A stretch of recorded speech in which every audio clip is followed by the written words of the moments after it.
My sister asked me, do you have a good simple video that explains the difference between simple arrogance and narcissism?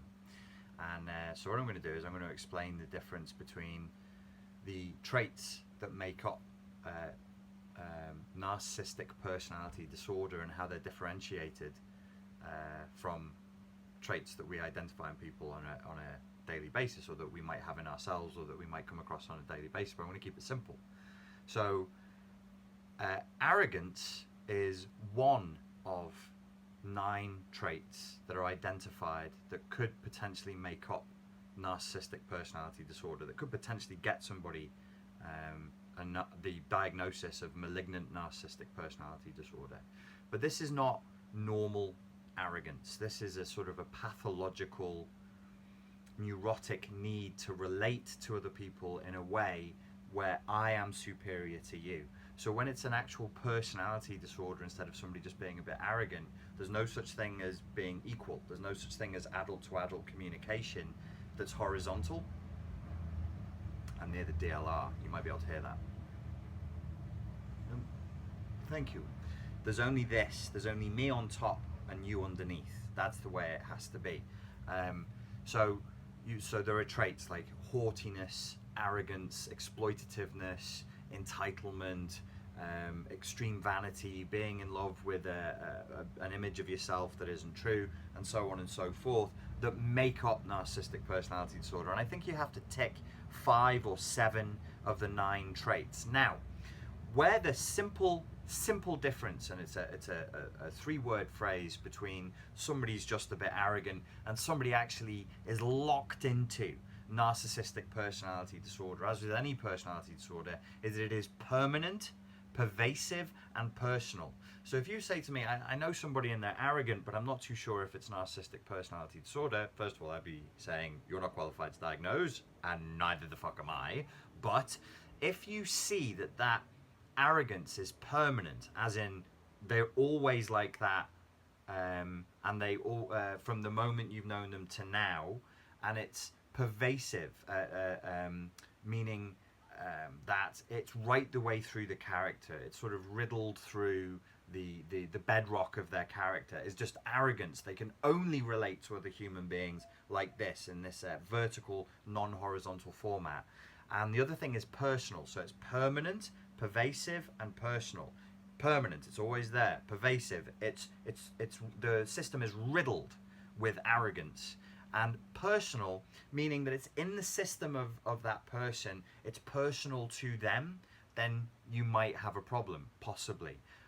The opposite of it being personal, would it be it being context-based or transient? There are times, I'm sure, where my self-confidence tips into arrogance. Usually this will happen if I'm not in a particularly good emotional state, and then self-confidence is sort of being used as a defense mechanism, then I will become arrogant. Is that narcissistic personality disorder? No. Narcissistic personality disorder is a very distinct set of circumstances. It's an odd structure. They're kind of oddball people. It's a very, very unusual structure, because you have to have been caught.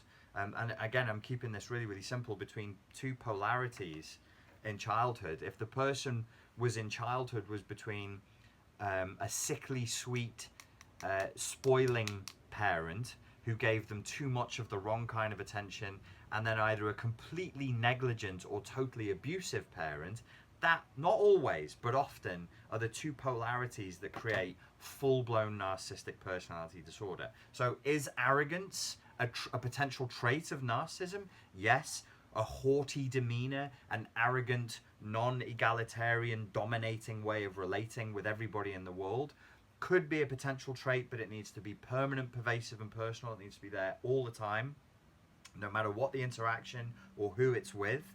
Then the person would have a problem. But if they're just a little bit arrogant, then it's not that big a deal. So it is with the other traits. You know, if somebody is somewhat entitled in a certain context, somewhat exploitative in another context, but also very self-aware and humble in another context. They might be exploitative in business, but not exploitative interpersonally in their intimate relationships. If they were weak in business, but exploitative in their interpersonal relationships, that would be a bad combination. These are the kinds of things, the distinctions that I think are important to make to get a full and deep understanding of what narcissistic personality disorder really is. I mean, it's important that we have a full and deep understanding because it's the fullness and the depth of that understanding, a nuanced understanding that sticks to the literature, that sticks to the academic research, is important to help people to heal. In fact, I would go so far as to say it's essential. That's why I'm a strong advocate for people like Sam Vaknin who stick to the literature. They're not just making shit up and saying, well, my ex-boyfriend used to drive a red sports car and he took steroids. Therefore, any man who drives a red sports car and takes steroids, he's also a frickin' narcissist. You don't want to be running around diagnosing people going, he's a narcissist and she's a narcissist, and if it rains on my birthday, then the sky's a frickin' narcissist too. That's not helpful to anybody. To anybody, under any circumstances. So, simple arrogance. You can get people who have, to use Timothy Leary's 4-quadrant biocircuitry way of understanding things would be, okay, they could be strong and friendly rather than like strong and hostile or weak and hostile, but they're arrogant. I've known guys who are British military, ex-British military officers. I've known a couple of Marine officers, Navy officers, and Army officers, and they're like that. So they're actually not narcissistic, they're actually not interpersonally exploitative, but by God, they're arrogant, but they're also kind. By God, they're arrogant, but they also have a degree of self-awareness and the capacity to self-reflect. Okay, so that's 6 minutes and 52 seconds. I shall leave it there and not run on. I hope that was simple. I hope it was helpful. Ladies and gents, if you do have the capacity to come to the seminar that is being held in London with myself, Sam Vaknin, and his wife Lydia on the 24th and the 25th of September, it is going to be well worth coming. It is the narcopolypse, the narcopolypticos. It is going to be an awesome paradigm shifting seminar. I highly recommend that you buy a ticket now, do it now and go. If you can, try and come. It's going to be awesome. You should definitely do it. And this is why, because of these, distinctions that other people aren't drawing, where they're being lazy, they're being sloppy, they're not applying critical thinking, that Sam Vaknin just won't let you get away with. He won't let me get away with it. If I'm wrong on something technically, he has no problem fucking telling me, because the guy doesn't have some weird corrupted relationship with the truth. He'll just be like, here is the truth. Take it or leave it. You're factually incorrect. This is what you need to get right, and you can get it right. When you've got it right, it is easier to heal. There's two things that you get when you interact with Sam Vaknin, and I highly recommend that everybody, if you can't even make the seminar, if you get the chance to speak to the guy, you should. There's two things you'll get. One, a shitload of intelligence. That's not usually the way that high IQ is described, as a shit ton, and that's also not a quantifiable, verifiable measure of intelligence. How intelligent is he? About a shit ton. And the second thing is truth. You'll get truth by the shed load, which is also not a quantifiable definition of truth, but he has sheds full of truth and he will dump it on you if he thinks it is going to help. Where a counselor or a psychotherapist wouldn't, he will go there. No problem at all with just telling you, you're full of shit, but you're welcome to live your life however you want. He's not attached to it, but he will just tell you, this is wrong, it's not going to work.